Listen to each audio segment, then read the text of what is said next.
घर वापसी, खोई हुई पहचान की वापसी। यह लेख रति अग्निहोत्री के द्वारा लिखा गया है। घर वापसी केवल धार्मिक नहीं, सांस्कृतिक पुनर्जागरण है। यह उन लाखों भारतीयों की आत्मचेतना की वापसी है, जो अब आस्था, पहचान और आत्मगौरव के साथ अपनी सभ्यता की जड़ों की ओर लौट रहे हैं। भारत को लंबे समय तक गुलामी का दंश झेलना पड़ा। यहाँ तक कि आज़ादी के बाद भी विदेशी शासन का बढ़ चढ़कर महिमामंडन किया जाने लगा, जिसका भारतीयों के मनोबल और उनकी आत्मछवि पर गहरा असर पड़ा।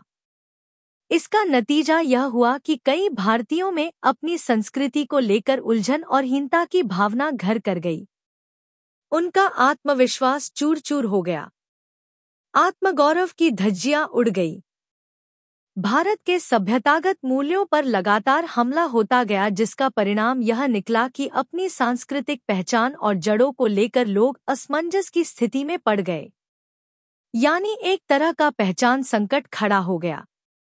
यह संकट उन लोगों के लिए और भी बड़ा है जिन्हें जबरन या बहला फुसलाकर धर्म बदलने पर मजबूर किया गया, चाहे वह हिंसक हथकंडों के माध्यम से हुआ हो, धमकी के माध्यम से, या फिर पैसों और अन्य सुविधाओं का लालच देकर। इसी सांस्कृतिक उलझन और मानसिक असुरक्षा की पृष्ठभूमि में घर वापसी यानी अपने मूल धर्म में लौटने की प्रक्रिया बेहद महत्वपूर्ण हो जाती है। घर वापसी का मतलब असल में उन गुलामी और सांस्कृतिक हमले की जंजीरों को तोड़ना है, जिन्होंने बरसों पहले भारतीयों को अपनी गिरफ्त में ले लिया था। हालांकि यह वापसी को क्रियान्वित करना इतना आसान नहीं है, क्योंकि अपनी पहचान को पुनः अपनाने की इस प्रक्रिया में पुराने जख्म भी फिर से हरे होते हैं और व्यक्ति को अपनी ही सांस्कृतिक उलझनों का एक नए सिरे से सामना करना पड़ता है। यह एक बेहद जटिल प्रक्रिया है, जिसमें व्यक्ति खुद को अपने उन सभी अवचेतन विचारों से घिरा पाता है जिनमें सांस्कृतिक असुरक्षा, संशय, भय आदि मिली जुली भावनाएं समाहित हों। पिछले एक दशक में जैसे जैसे भारत की सांस्कृतिक और सभ्यतागत जागृति ने रफ्तार पकड़ी है, वैसे वैसे घर वापसी की प्रक्रिया में भी जबरदस्त बढ़ोतरी देखने को मिली है। हालांकि यह मुद्दा भारत और विदेशों दोनों में अक्सर विवादों से घिरा रहता है। वामपंथी और उदारवादी सोच वाले लोग इसे बार बार एक हिंदुत्व साजिश की तरह पेश कर बदनाम करने की कोशिश करते हैं। लेकिन घर वापसी पर निशाना साधते जबरदस्त प्रोपेगेंडा और नकारात्मक विमर्श के बावजूद भारतीय बड़ी संख्या में अपनी जड़ों की ओर वापस लौट रहे हैं। लेख के आगे की भागों में हम घर वापसी के सभी महत्वपूर्ण बिंदुओं पर चर्चा करेंगे। हम यह जानने की कोशिश करेंगे कि आखिर कौन सी बातें भारतीयों को अपनी धार्मिक और सांस्कृतिक जड़ों की ओर लौटने के लिए प्रेरित करती हैं। 21वीं सदी के भारत में यह आंदोलन किस रूप में सामने आता है, और जब घर वापसी को अल्पसंख्यकों के खिलाफ साजिश बताकर हिंदू विरोधी विमर्श गढ़ा जाता है, तो उसका जवाब कैसे दिया जाना चाहिए। सनातन की ओर लौटते कदम। मार्च 2025 में राजस्थान के एक गांव में 80 परिवारों ने घर वापसी करते हुए फिर से सनातन धर्म को अपनाया। यह आयोजन इसलिए भी खास था क्योंकि गांव में जो चर्च बना हुआ था, उसे फिर से भैरव मंदिर में बदल दिया गया। गांव के बुजुर्गों और पुराने रिकॉर्ड्स के मुताबिक करीब 100 साल पहले वहां भगवान भैरव का एक प्राचीन मंदिर था। लेकिन जब ईसाई मिशनरियों का असर बढ़ा और गांव के लोगों का तेजी से धर्मांतरण होने लगा, तो उस मंदिर की जगह एक चर्च बना दिया गया। इस घर वापसी आंदोलन की शुरुआत खुद एक पूर्व पादरी गौतम गरासिया ने की। यह घटना इस इलाके की सांस्कृतिक और धार्मिक जागृति का एक अहम पड़ाव बन गई है। नवंबर 2024 में छत्तीसगढ़ की राजधानी रायपुर में 350 लोगों ने घर वापसी कर हिंदू धर्म को फिर से अपनाया। बताया जाता है कि इन लोगों का पहले धोखे से धर्मांतरण करवाया गया था। अब उन्होंने एक बड़े सम्मेलन में, जो दक्षिण भारत के एक प्रसिद्ध हिंदू संत की मौजूदगी में हुआ, फिर से सनातन धर्म को अपना लिया। 2024 में छत्तीसगढ़ में ऐसे कई घर वापसी समारोह हुए जहां अनेक परिवार अपनी मूल आस्था की तरफ लौटे। यह सब एक बढ़ते आध्यात्मिक और सांस्कृतिक आंदोलन का हिस्सा है। इस सभ्यतागत नवजागरण को वे लोग आगे बढ़ा रहे हैं जो अब जबरन और छलकपट से कराए गए धर्मांतरण की हकीकत को समझ चुके हैं और अपने पूर्वजों की परंपराओं से फिर से जुड़ना चाहते हैं। नवंबर 2024 में मेरठ में घर वापसी का एक और ऐसा मामला सामने आया जहां लोगों ने सामूहिक तौर पर फिर से सनातन धर्म अपनाया। करीब 150 लोगों ने पारंपरिक वैदिक रीति रिवाजों का पालन करते हुए फिर से हिंदू धर्म अपना लिया। ये लोग कुछ दिन पहले ही ईसाई धर्म में धर्मांतरित हो चुके थे। एक पादरी ने इन्हें बहला फुसलाकर इनका धर्म बदलवाया था। उसने उन्हें पैसों की मदद और शादी ब्याह का खर्च वहन करने का प्रलोभन देकर बहकाया था। बाद में इस पादरी को मेरठ में जबरन धर्मांतरण कराने की ठगी के आरोप में गिरफ्तार कर लिया गया। यह पादरी, जो मूल रूप से केरल का रहने वाला था, आसपास के गांवों में जाकर गरीब और कम पढ़े लिखे लोगों को पैसों और दूसरी सुविधाओं का लालच देता था। रिपोर्टों के मुताबिक उसने नेटवर्क मार्केटिंग जैसी चालबाजी के जरिए करीब 300 परिवारों का धर्मांतरण करवाया था। हालांकि सिर्फ हाल में धर्म बदलने वाले ही नहीं, बल्कि वे लोग भी जो हिंदू धर्म को बहुत पहले छोड़ चुके थे, अब सालों बाद फिर से अपनी जड़ों की ओर साहसपूर्वक लौट रहे हैं। साथ ही हाल ही में धर्मांतरित हुए लोगों के बीच घर वापसी के बारे में जागरूकता फैलाना जबरन और धोखे से कराए गए धर्मांतरण को रोकने का एक मजबूत तरीका बनता जा रहा है। असम में भी ऐसा ही एक मामला सामने आया, जहां 35 आदिवासी परिवारों के 100 से ज्यादा लोगों ने ईसाई धर्म छोड़कर फिर से सनातन धर्म अपनाया। ये सभी लोग पारंपरिक तिवा रीति रिवाजों के जरिए अपनी मूल आस्था से दोबारा जुड़े। बताया गया कि कुछ साल पहले इन परिवारों ने पैसों के लालच में ईसाई धर्म अपना लिया था।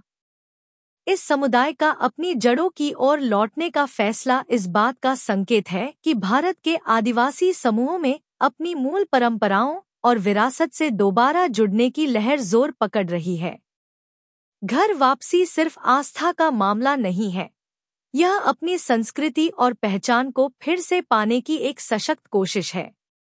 यह ईसाई मिशनरियों के उन झूठे दावों का भी सटीक जवाब है जिनमें वे कहते हैं कि आदिवासी पहचान का हिंदू धर्म से कोई लेना देना नहीं है या सनातन धर्म ने आदिवासी परंपराओं को मिटा दिया है। संस्कृति का पुनर्जागरण। भारत में घर वापसी आंदोलन सामूहिक प्रयासों और व्यक्तिगत जागरण दोनों के जरिए आगे बढ़ रहा है।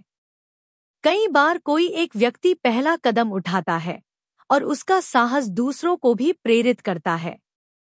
जब कोई पूरा समुदाय मिलकर फिर से सनातन धर्म अपनाता है तो एक तरह की श्रृंखला बन जाती है, जिससे समान हालातों में फंसे दूसरे लोगों को भी हिम्मत और उम्मीद मिलती है। इससे वे भी अपनी जड़ों की ओर लौटने को प्रेरित होते हैं। इन सभी उदाहरणों में एक बात समान है, अपनी जड़ों से दोबारा जुड़ने की गहरी इच्छा। हाल के वर्षों में भारत में एक सांस्कृतिक और सभ्यतागत पुनर्जागरण जोर पकड़ रहा है, जिससे हिंदुओं में अपनी परंपराओं की रक्षा करने, धार्मिक मूल्यों को निभाने और आक्रांताओं व विदेशी शासकों द्वारा किए गए नुकसान की भरपाई करने का आत्मविश्वास बढ़ा है। प्राचीन हिंदू तीर्थस्थलों को फिर से संजीवनी दी जा रही है, धार्मिक पर्यटन तेजी से बढ़ रहा है और अब ज्यादा से ज्यादा हिंदू सार्वजनिक रूप से अपने धार्मिक प्रतीकों को गर्व के साथ अपना रहे हैं। स्कूलों का पाठ्यक्रम औपनिवेशिक सोच और दशकों से चली आ रही वामपंथी उदारवादी धारणाओं से मुक्त किया जा रहा है। यह बदलाव उन लोगों के दिलों और दिमाग में भी गहरी भावनात्मक और मानसिक हलचल पैदा कर रहा है, जिनके पूर्वज डर के कारण या किसी और दबाव के चलते एक समय में हिंदू धर्म छोड़ चुके थे। घर वापसी आंदोलन कई कारणों से प्रेरित है। स्थानीय हिंदू संगठन और विभिन्न जन जागरूकता समूह घर वापसी के महत्व को लेकर जागरूकता फैला इस आंदोलन के प्रसार में एक शुरुआती भूमिका जरूर निभाते हैं, लेकिन इसकी असली प्रेरणा अक्सर व्यक्ति की अपनी सोच और उसके आत्मचिंतन से आती है। खासकर आज के दौर में, जब हिंदू संस्कृति और सभ्यता को पहले जैसी उपेक्षा और तिरस्कार का सामना नहीं करना पड़ता, लोग खुद ही अपनी जड़ों की ओर लौटने की इच्छा महसूस करने लगे हैं। हिंदू धर्म का वैचारिक और दार्शनिक खुलापन, जो अब्राहमिक धर्मों की कठोर और बंधी बंधाई मान्यताओं से बिल्कुल अलग है, घर वापसी आंदोलन की बढ़ती लोकप्रियता का एक बड़ा कारण है। व्हाट इज हिंदुइज्म नाम की किताब में डेविड फ्रॉली अब्राहमिक धर्मों को एक बंद बिलीफ सिस्टम यानी जमीजमाई मान्यताओं का ढांचा बताते हैं, जबकि हिंदू धर्म को वे एक सिस्टम ऑफ इंक्वायरी यानी तर्क और विवेक के आधार पर सवाल जवाब कर सत्य खोजने की प्रक्रिया मानते हैं। वे बताते हैं कि हिंदू धर्म एक ऐसा वैज्ञानिक मार्ग है जो आत्मचिंतन और सत्य की व्यक्तिगत तलाश की प्रवृत्ति को बढ़ावा देता है। इसमें किसी तयशुदा मत या आदेश को आंख बंद करके मानने की प्रवृत्ति नहीं है।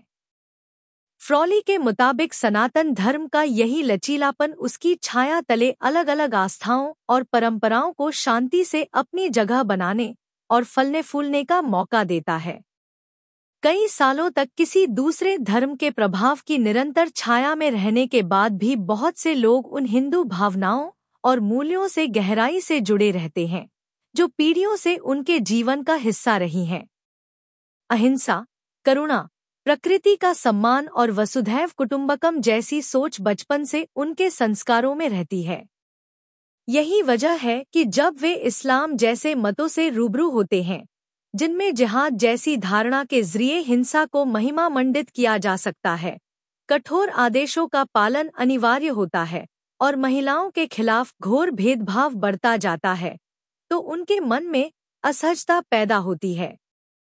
उनके अंदर जो सांस्कृतिक संस्कार सहज रूप से मौजूद हैं और जो विदेशी मान्यताएं उन पर थोपी गई हैं, समय के साथ दोनों के बीच एक द्वंद्व की स्थिति बन जाती है। यह टकराव एक गहरे अंदरूनी संघर्ष का रूप ले लेता है, जो आखिरकार उन्हें अपनी मूल जड़ों की ओर लौटने के लिए प्रेरित करता है। जहर उगलता हुआ वामपंथी तंत्र। घर वापसी को बदनाम करना वामोदारवादी सोच का पसंदीदा हथकंडा बन गया है। जब हिंदुओं का धर्मांतरण किसी और धर्म में होता है, चाहे वो धोखे से किया गया हो या जबरन, तो यही लोग उसे खुलकर सराहते हैं। लेकिन जब वही धर्मांतरित लोग अपनी जड़ों की ओर लौटना चाहते हैं, तो उसका कड़ा विरोध करते हैं। अगर आप घर वापसी इंडिया जैसे शब्द गूगल पर सर्च करें, तो आपको अनेकों पक्षपाती कहानियां देखने को मिलेंगी, जो घर वापसी को ऐसे चित्रित करती हैं मानो ईसाइयों को जबरदस्ती हिंदू बनाया जा रहा है। इस पूरे आंदोलन को वे तथाकथित हिंदू बहुसंख्यक स्टेट और संघ परिवार की साजिश के रूप में पेश करती हैं। ऐसे आलोचक अक्सर ईसाइयों और मुसलमानों को सिर्फ इसलिए पीड़ित दिखाने की कोशिश करते हैं क्योंकि वे अल्पसंख्यक हैं, जबकि इस्लामिक धर्मांतरण तंत्र और ईसाई मिशनरियों के इकोसिस्टम द्वारा पैसों, छलकपट और मानसिक दबाव के बल पर कराए जा रहे धर्मांतरण की वास्तविकता को अनदेखा कर देते हैं। सच्चाई तो यह है कि घर वापसी कोई जबरन धर्मांतरण नहीं है। यह तो अपने पूर्वजों की आस्था की ओर स्वेच्छा के साथ पूरे होशोवाज में लौटने की प्रक्रिया है। आइए कुछ ऐसी जहरीली और पक्षपाती सुर्खियों पर नजर डालते हैं जो घर वापसी को बदनाम करने की कोशिश करती हैं। 120 ईसाइयों को हिंदू धर्म में वापस आने के लिए मजबूर किया गया। जून 2024 इंटरनेशनल क्रिश्चियन कंसर्न। घर वापसी अभियान की वास्तविक और कपटी प्रकृति। जनवरी 2015 पीपुल्स डेमोक्रेसी। आरएसएस का घर वापसी कार्यक्रम वास्तव में हिंदुओं को कैसे नुकसान पहुंचाता है। मार्च 2015 स्क्रॉल। भारत में जबरन धर्मांतरण के मामलों में तेजी। फरवरी 2024 एफएसएसपीएक्स न्यूज। हिंदू राष्ट्रवादियों ने भारत की जनजातियों के बीच बढ़त हासिल की और विरोध को बढ़ावा दिया। फरवरी 2025 द वाशिंगटन पोस्ट। भारत मुसलमानों और ईसाइयों को हिंदू धर्म में वापस लाने के हिंदुत्व अभियान को लेकर घर वापसी की राजनीति। जनवरी 2015 इकोनॉमिक एंड पॉलिटिकल वीकली। जबरन धर्मांतरण के दावों के बीच भारतीय ईसाई डर में जी रहे हैं। अक्टूबर 2021 द गार्जियन। शामली बजरंग दल कार्यकर्ता ने इस्लाम धर्म अपनाने वाले दलित व्यक्ति पर जबरन घर वापसी का दबाव बनाया। अप्रैल 2018 हफपोस्ट। ऐसे कई लेख तथाकथित जबरन धर्मांतरण का विरोध करने के नाम पर खुलेआम हिंदू विरोधी नफरत फैलाते हैं। इनमें अक्सर झूठे दावों और सनसनीखेज बातों का सहारा लिया जाता है। उदाहरण के लिए इंटरनेशनल क्रिश्चियन कंसर्न का एक लेख जिसका शीर्षक था 120 ईसाइयों को हिंदू धर्म में वापस आने के लिए मजबूर किया गया, यह दावा करता है कि एक घर वापसी समारोह में कट्टरपंथी हिंदुओं ने ईसाइयों को मुर्गे के खून में गाय का गोबर मिलाकर पीने पर मजबूर किया। ऐसे लेख अक्सर हिंदुओं के ईसाई या इस्लाम धर्म में जबरन धर्मांतरण को सीधे तौर पर या घुमा फिराकर सही ठहराने की कोशिश करते हैं। वे इसे हिंदू धर्म की तथाकथित अन्यायपूर्ण व्यवस्थाओं से स्वैच्छिक पलायन बताकर पेश करते हैं। खासकर जाति व्यवस्था को वामपंथी उदारवादी सोच का सबसे बड़ा हथियार बनाया जाता है। हिंदुओं के जबरन धर्मांतरण का सारा दोष जाति प्रथा के माथे मढ़ दिया जाता है, जबकि धर्मांतरण के असली कारण जैसे मानसिक दबाव, छलकपट और पैसों या सुविधाओं का लालच या तो नजरअंदाज कर दिए जाते हैं या बहुत हल्के ढंग से पेश किए जाते हैं। नतीजा यह होता है कि हिंदुओं के जबरन या धोखे से कराए गए धर्मांतरण को न केवल संरक्षण मिलता है, बल्कि कई बार तो उसकी भूरी भूरी प्रशंसा भी की जाती है। वहीं दूसरी ओर घर वापसी, जो स्वेच्छा से और आत्मचिंतन के बाद अपनी मूल आस्था की तरफ लौटने की प्रक्रिया है, उसे जबरदस्ती दमनकारी या दकियानूसी दिखाया जाता है। अक्सर यह दावा किया जाता है, और वो भी बिना सबूतों के, कि ईसाइयों और मुसलमानों को आरएसएस जैसे संगठनों द्वारा जबरन हिंदू बनाया जा रहा है। ये आरोप वही घिसेपिटे जुमले पर आधारित होते हैं, जैसे कि मोदी सरकार को हिंदू बहुसंख्यकवादी बताते हैं, आरएसएस को सशस्त्र संगठन या पैरामिलिट्री फोर्स कहकर लोगों को डराने की कोशिश करते हैं, और घर वापसी को तथाकथित हिंदुत्व नेटवर्क की कोई हिंसक साजिश बताकर पेश करते हैं। कुछ लेख हिंदू संगठनों से जुड़ी इक्का-दुक्का घटनाओं का हवाला देकर जबरन धर्मांतरण के आरोपों को सही ठहराने की कोशिश करते हैं।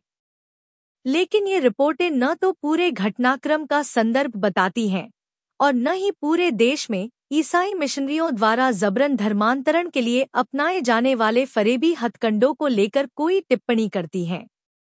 और जिन घटनाओं का ब्यौरा इन लेखों में दिया गया होता है, पुष्टि की कमी के चलते उनकी सत्यता भी संदेह के घेरे में आती है। वामपंथी गिरोह अपनी इस दोहरी मानसिकता के अंतर्गत हिंदुओं का ईसाई धर्म या इस्लाम में हुआ जबरन धर्मांतरण जायज ठहराने में कोई कसर नहीं छोड़ते। भले ही इस प्रक्रिया में धोखाधड़ी, पैसे का लालच, मानसिक दबाव सहित न जाने कितने हथकंडे शामिल हों, मगर जब वही हिंदू अपनी आस्था की तरफ स्वेच्छा से लौटना चाहते हैं, तो यही वामपंथी तंत्र ये मानने को तैयार ही नहीं होता कि हिंदू अपनी मर्जी से, स्वेच्छा से अपनी धार्मिक और सांस्कृतिक जड़ों की तरफ लौट रहे हैं। वामपंथियों के नजरिए में धार्मिक स्वतंत्रता केवल मिशनरियों और मदरसों के लिए है, हिंदुओं के लिए नहीं। इसी सोच का जीता जागता उदाहरण द वॉशिंगटन पोस्ट का एक हालिया लेख है। हिंदू राष्ट्रवादियों ने भारत की जनजातियों के बीच बढ़त हासिल की और विरोध को बढ़ावा दिया। इस लेख में हिंदू संगठनों को आक्रामक, मिशनरी की तरह दिखाया गया है, जो आदिवासी ईसाइयों को जबरन हिंदू बनाने और आदिवासियों पर एकरूपी हिंदू पहचान थोपने की कोशिश कर रहे हैं। यह लेख वही पुराना वामपंथी नैरेटिव दोहराता है, जो हिंदू धर्म को नीचा दिखाता है, लेकिन ईसाई मिशनरियों की गतिविधियों को परोक्ष रूप से उचित ठहराता है। सबसे बड़ी बात यह है कि ऐसे लेख आदिवासी क्षेत्रों में घर वापसी के पीछे की असली पृष्ठभूमि को पूरी तरह नज़रअंदाज कर देते हैं, जैसे मिशनरियों द्वारा बड़े पैमाने पर कराए जा रहे धर्मांतरण से बदलती जनसांख्यिकी और आदिवासी समाज में चर्च की गहरी घुसपैठ। ये लेख मिशनरियों द्वारा फैलाए जा रहे हिंदू विरोधी प्रोपेगेंडा पर आंखें मूंद लेते हैं और इसके बजाय वही पुरानी ब्रेकिंग इंडिया वाली कथा को दोहराते हैं, जिसमें हिंदू धर्म पर आदिवासी संस्कृति को हड़पने का आरोप लगाया जाता है। जबकि सच्चाई यह है कि सनातन धर्म की परंपराएं भारत की मूल आत्मा और आदिवासी आध्यात्मिक विरासत की रक्षा और संरक्षण के लिए सदियों से प्रयास करती आई हैं, जिसे ये आलोचक पूरी तरह से मिटाने की कोशिश करते हैं। आगे का रास्ता। घर वापसी आंदोलन के सामने कई चुनौतियां हैं। इनमें सबसे बड़ी चुनौती यह है कि जो लोग हिंदू धर्म में लौटते हैं, उनका समाज और संस्कृति में सही तरीके से घुलना मिलना कैसे संभव हो। जो लोग कई सालों तक ईसाई धर्म या इस्लाम को मानते रहे हैं, उन्हें आमतौर पर हिंदू समाज के बाकी लोग अक्सर शक या हिचक की निगाह से देखते हैं। इस समस्या से निपटने के लिए हिंदू धर्म के आध्यात्मिक नेताओं और हिंदू संगठनों को मिलकर ऐसा मजबूत तंत्र बनाना होगा जो घर वापसी करने वाले लोगों को हिम्मत और सहारा दे सके। सबसे जरूरी है भरोसा पैदा करना, ताकि जो लोग फिर से हिंदू धर्म में लौटे हैं, वे अपनापन महसूस करें, स्वीकार किए जाएं और धीरे धीरे हिंदू समाज में फिर से घुल मिल जाए। इस तंत्र का उद्देश्य सिर्फ व्यक्तिगत स्तर पर मदद करना ही नहीं, बल्कि पूरे घर वापसी समुदाय को सामाजिक, सांस्कृतिक और आर्थिक रूप से सशक्त बनाना होना चाहिए, ताकि वे आत्मनिर्भर बन सकें और प्रगति के मार्ग पर अग्रसर हो सकें। इसके अलावा घर वापसी समुदाय के भीतर आपसी शादियों को प्रोत्साहित करना भी रिश्तों को मजबूत करने में अहम भूमिका निभा सकता है। रोटी बेटी का रिश्ता यानी सामाजिक और पारिवारिक रिश्तों को बढ़ावा देना ऐसा सहयोगी माहौल तैयार करेगा जो यह सुनिश्चित करे कि अपनी जड़ों की तरफ लौट चुके लोग अकेले न पड़े, बल्कि उन्हें एक अपनापन भरा माहौल मिले। घर वापसी करने वाले लोगों या समुदायों की सुरक्षा भी एक गंभीर चिंता का विषय है। ये चिंता खास तौर पर उन भारतीय मुसलमानों के लिए और भी ज्यादा है जो फिर से हिंदू धर्म में लौटे हैं। उदाहरण के तौर पर 2021 में जब पूर्व शिया वक्फ बोर्ड अध्यक्ष वसीम रिजवी ने घर वापसी की, तो उनके खिलाफ फतवे जारी हो गए और उनके अपने ही परिवार ने उनसे रिश्ता तोड़ लिया। वसीम रिजवी, जो अब जितेंद्र नारायण सिंह सेंगर के नाम से जाने जाते हैं, को आखिरकार गुरुकुल कांगड़ी विश्वविद्यालय के प्रोफेसर प्रभात सिंह सेंगर की मां यशवंत कुमारी सेंगर ने कानूनी तौर पर गोद ले लिया। प्रभात सिंह सेंगर रिजवी के करीबी दोस्त हैं। सनातन धर्म में लौटने वालों को अक्सर अपने पुराने समुदायों से और कई बार अपने ही परिवार से भी तिरस्कार का सामना करना पड़ता है। इस वजह से वे गहरी मानसिक और भावनात्मक पीड़ा झेलते हैं। अगर मुख्यधारा का हिंदू समाज भी उनकी पीड़ा पर चुप्पी साध ले या उनके दुख के प्रति उदासीन बना रहे, तो उनकी मुश्किलें और भी बढ़ जाती हैं। इसलिए यह जरूरी है कि हिंदू समाज इन चुनौतियों को समझे और स्वीकार करे। हिंदू संगठनों को आगे बढ़कर घर वापसी करने वालों की मदद करनी चाहिए और एक ऐसा विश्वसनीय तंत्र बनाना चाहिए जिसके माध्यम से वे फिर से समाज में आसानी से जुड़ सकें। उनकी सुरक्षा, सम्मान और दीर्घकालीन भलाई सुनिश्चित करना बहुत जरूरी है, ताकि यह घर वापसी महज औपचारिकता भर बनके न रह जाए, बल्कि सही मायने में उन्हें हिंदू समाज और संस्कृति में पूरी तरह से रचने बसने का मौका दे। अंत में, घर वापसी असल में उस विदेशी पहचान को नकारने का एक तरीका है जो हम पर आक्रांताओं और विदेशी शासकों द्वारा थोपी गई थी। जब लोग अपनी सांस्कृतिक, सभ्यतागत और धार्मिक जड़ों से फिर से जुड़ते हैं, तो वे एक ऐसी मजबूत पीढ़ी की नींव डालते हैं जिसके हृदय में सांस्कृतिक गौरव कूट कूट कर भरा हो और जिसका आत्मबोध बहुत सशक्त हो। और जिस पीढ़ी का आत्मगौरव इतना मजबूत होगा, वह धर्मांतरण के दबावों के आगे जरा भी कमजोर नहीं पड़ेगी। घर वापसी का मतलब महज प्रत्यक्ष तौर पर हिंदू धर्म में वापसी नहीं है। इसका एक प्रतीकात्मक अर्थ भी है।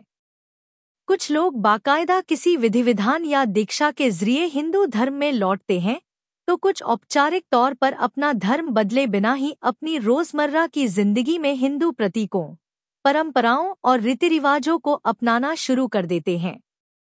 भारत के ईसाइयों और मुसलमानों के लिए ये प्रतीकात्मक वापसी भी आसान नहीं होती, क्योंकि मिशनरी नेटवर्क और मदरसा सिस्टम लगातार हिंदू धर्म को बदनाम करते रहते हैं। इसके अलावा इन समुदायों पर सामाजिक दबाव भी रहता है। घर वापसी सिर्फ किसी एक व्यक्ति विशेष की वापसी की बात नहीं है। असल में इसका मकसद आने वाली पीढ़ियों को गुलामी की मानसिकता से आजाद कराना और सांस्कृतिक उलझन और अलगाव के इस कुचक्र को तोड़ना है।